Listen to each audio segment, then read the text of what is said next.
কৃষ্ণকালী মায়ের জয়, জয় সোনা মায়ের জয়, জয় মঙ্গলা মায়ের জয়।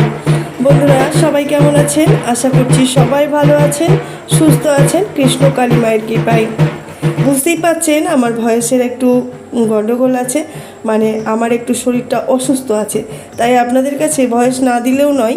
তো ভয়েসের মাধ্যমেই আমি সমস্ত বিষয়টা আপনাদের জানিয়ে থাকি কৃষ্ণকালী মায়ের মন্দিরের, তাই ভয়েসটা দিতে হচ্ছে। একটু মানিয়ে গুছিয়ে আমার ভয়েসটা শুনবেন প্লিজ। আর যদি কোনো ভুল ত্রুটি হয়ে থাকে তাহলে অবশ্যই ক্ষমা মার্জনীয়। আমি প্রত্যেক দিন আপনাদেরকে কৃষ্ণকালী মায়ের মন্দিরের আর মঙ্গলা মায়ের নিয়ে আপডেট দিয়ে থাকি আমার ভিডিওর মাধ্যমে আর আমার ভয়েসের মাধ্যমে। আমি লিপসিং মিঠু। চলুন বন্ধুরা, এখান থেকেই আমি ভিডিওটা স্টার্ট করলাম। প্রথমেই শুরু করেছি আমাদের কৃষ্ণকালী মাকে পুজো অর্চনা করা থেকে। ভিডিওটি দেখার আগে অবশ্যই আপনারা যদি নতুন বন্ধু হয়ে থাকেন তাহলে অবশ্যই আমার চ্যানেলটাকে সাবস্ক্রাইব করে রাখবেন আর বেল নোটিফিকেশান অল করতে ভুলবেন না, যাতে আপনারা রোজ কৃষ্ণকালী মাকে দর্শন করতে পারেন আর আমার ভয়েসের মাধ্যমে আপডেট পেয়ে থাকবেন। তাহলে চলুন।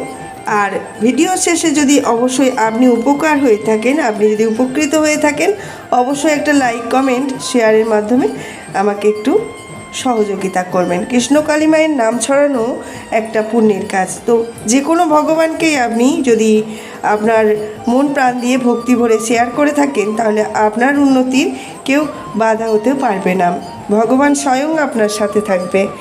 পিতৃপক্ষের শেষ অবসান চলে এসেছে, আমাদের সময় এসেছে মহালয়ের। আর মহালয়ের পরদিন থেকেই শুরু হচ্ছে দেবী পক্ষের শুরু। আর এই দেবী পক্ষের শুরু দেবী দুর্গার পৃথিবীতে আগমনের বার্তা বহন করে। এই দিন থেকে দুর্গাপুজোর সূচনা হয়। এই যে মহালয়ের পরদিন থেকে আমাদের বাঙালিদের প্রচুর গুরুত্বপূর্ণ কাজ থাকে।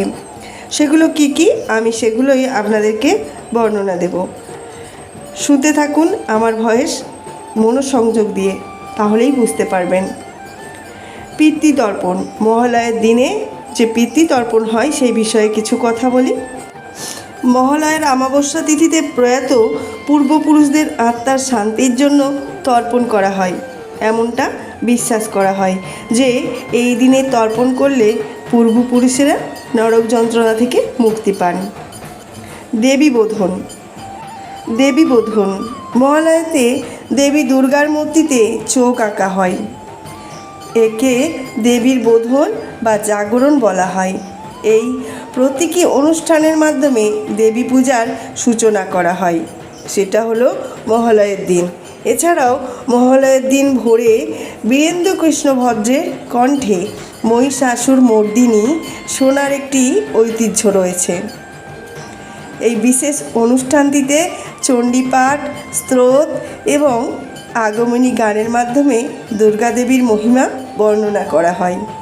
এটি বাঙালি সংস্কৃতির একটি অবিচ্ছেদ্য অংশ হয়ে উঠেছে। আমাদের কৃষ্ণকালী মা যেমন রোজ সেজে ওঠেন ভক্তদের ফুলে, মালায় এবং কেউ কেউ ফলেরও মালা করে আনেন, সেরকম আমাদের দেবী দুর্গা এই পৃথিবীতে মানে আমাদের ধরাধামে আসেন বছরে একবারই। আর এই আগমনের বার্তা তিনি মহালয়ের দিন থেকেই দিয়ে থাকেন। মহালয়ের দিনটা খুব উৎসাহজনক, মানুষের একটা জড়িয়ে আছে ভালোবাসা। এই মহিষাসুর মর্দিনীর বীরেন্দ্র কৃষ্ণ ভদ্রের যেই মহালয়া অনুষ্ঠানটি অনুষ্ঠিত হয় টিভির মাধ্যমে, রেডিওর মাধ্যমে হয়ে থাকে। সবাই আমরা অনেক ভোরবেলায় উঠে এটাকে খুব এনজয় করি, মানে উপভোগ করি। মায়ের একটা আশার আগমনের একটা বার্তা আমাদের যেন আকাশে বাতাসে মিশে যায়। আকাশ বাতাস যেন হাসতে থাকে, আকাশে বাতাসে সবাইকে বলতে থাকে আমাদের মা আসছেন আর কিছুদিন পরে। মহালয়া হলো শারদীয়া বা শরৎকালের অন্যতম প্রধান উৎসব। এটি দুর্গাপুজোর আগেই আসে এবং এই দিনের পরই বাঙালির মনে উৎসবের আমেজ শুরু হয়। এই সময়টিতে আবহাওয়াতেও একটা পরিবর্তন লক্ষ্য করা যায়। সত্যি অসাধারণ পেঁজা আকাশ, শিউলি ফুল, সত্যি অসাধারণ পরিবেশের সৃষ্টি হয় এই দুর্গাপুজোর আগমনের দিনগুলো। আকাশ পরিষ্কার হয়, বাতাসে হালকা শিহরণই হয়, আর শিউলি ফুলের মিষ্টি গন্ধে ভরে ওঠে চারপাশ। এই সমস্ত কিছুই যেন দেবী দুর্গার আগমনের বার্তা দেয়। এক কথায় মহালয়া কেবল একটি ধর্মীয় তিথি নয়, এটা বাঙালির আবেগ, সংস্কৃতি এবং ঐতিহ্যের এক সুন্দর প্রতিচ্ছবি। এটি একদিকে যেমন পূর্বপুরুষদের প্রতি শ্রদ্ধা জানানোর দিন, তেমন অন্যদিকে মা দুর্গার আগমনের উৎসবের বার্তা নিয়ে আসে। এই দিনটিকে মুখরিত করে তোলার জন্য মহালয়ের সৃষ্টি। মহালয়টা আমাদের বীরেন্দ্রকৃষ্ণ ভট্ট, যিনি হলেন বিখ্যাত গায়ক, তিনি হলেন এই দিনে এই মহালয়ের একটা উৎসবের বার্তা নিয়ে এই অনুষ্ঠানটা সূচিত করেন।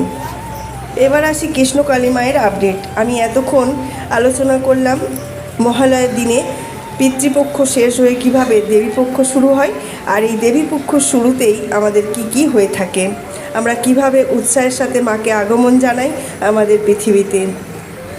আমার এই ভিডিওর মাধ্যমে অনেকেই উপকৃত হয়েছেন। এবার আসি কৃষ্ণকালী মায়ের ভিডিও নিয়ে অনেকেই অনেক কথা আমাকে এই কমেন্ট সেকশানে বলে যান। কেউ ভালোবাসেন কৃষ্ণকালী মাকে, আবার কেউ উল্টোপাল্টা কথা বলে যান। যেমন যার মানসিকতা সে সেভাবেই কমেন্ট করে যান। তো কেউ জিজ্ঞাসা করেছেন আমার কমেন্ট সেকশান থেকে যে শুয়ে কি আমরা কৃষ্ণকালী মায়ের নাম জপ করতে পারবো? শোয়া অবস্থায়, যেটা হলো আমরা ঘুম থেকে উঠে যেটা করে থাকি। আপনাদের উদ্দেশ্যে আমার একটাই কথা, আপনারা শুয়ে বসে দাঁড়িয়ে যখন পারবেন আপনারা ভগবানের নাম করতে পারেন। ভগবান কোনো নির্দিষ্ট নিয়ম কানুন করে দেননি, যেটা আপনাদেরকে পালন করতে হবে।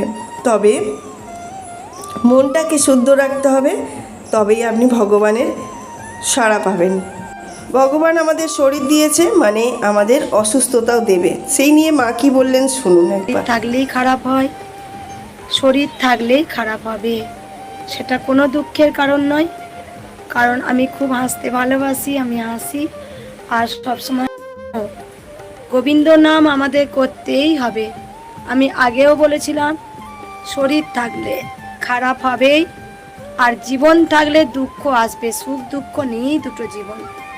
তাই মায়ের কাছে প্রার্থনা করি, সেদিন কোটি কোটি সন্তানরা মায়ের কাছে এসে অঝরে কাঁদবে। আমি জানি যারা মাকে প্রচুর ভালোবাসেন, আমাকে ভালোবাসেন, যে আমার মঙ্গলা মায়ের জন্য কৃষ্ণকালী মাকে পেয়েছি, আমি জানি লাখো লাখো সন্তান সেদিন কাউকে রুখতে পারবে না। আমি জানি আমার একটাই লড়াই, মায়ের মন্দির নিয়ে লড়াই। আমি আগাগোড়া চাই মা রাজরানী হোক, মায়ের মন্দিরটা পুরোটা হয়ে যাক, মায়ের মন্দির হোক। আর আমি সবসময় প্রার্থনা করি যে আজকে যারা অনেকে বলে ভগবান নেই, তা ভগবান যে আছে আমি প্রমাণ করে দিয়েছি। ভগবান শ্রীকৃষ্ণ যে আছে আমি প্রমাণ করে দিয়েছি। আমি দেখিয়ে দিই একবার। আজকে যারা নাস্তিক ছিলেন তারা আস্তিক হয়েছেন। একদম বেটা, আমি হাসলে গোটা জগৎ হাসে, আমি কাঁদলে গোটা জগৎ কাঁদে। কারণ আজকে যে কৃষ্ণের প্রচার হয়েছে, সেই প্রচার আজকে কেউ আটকাতে পেরেছে? কারণ আমি প্রমাণ করে দিয়েছি ভগবান শ্রীকৃষ্ণ ছিলেন, মা ছিলেন, আছেন, থাকবেন। আমি প্রমাণ করতে পেরেছি। সত্যি কথা বলতে আমাদের কৃষ্ণকালী মায়ের মন্দিরে এই মঙ্গলা মায়ের জন্যই আমরা কিন্তু মাকে পেয়েছিলাম, আর এই মাকে অবহেলা করা যাবে না। আমরা কৃষ্ণকালী মাকে যেমন স্থান দিয়েছি, আমাদের মঙ্গলা মাও সেই জায়গা নিয়ে বসে আছেন। তাই মায়ের কষ্ট হলে ভক্তরা থাকতেই পারবে না। আর অনেকে এই মাকে বিশ্বাস করেন না, সেটা তাদের ব্যাপার। আপনারা যদি বিশ্বাস করে থাকেন একবার বলুন জয় কৃষ্ণকালী মায়ের জয়।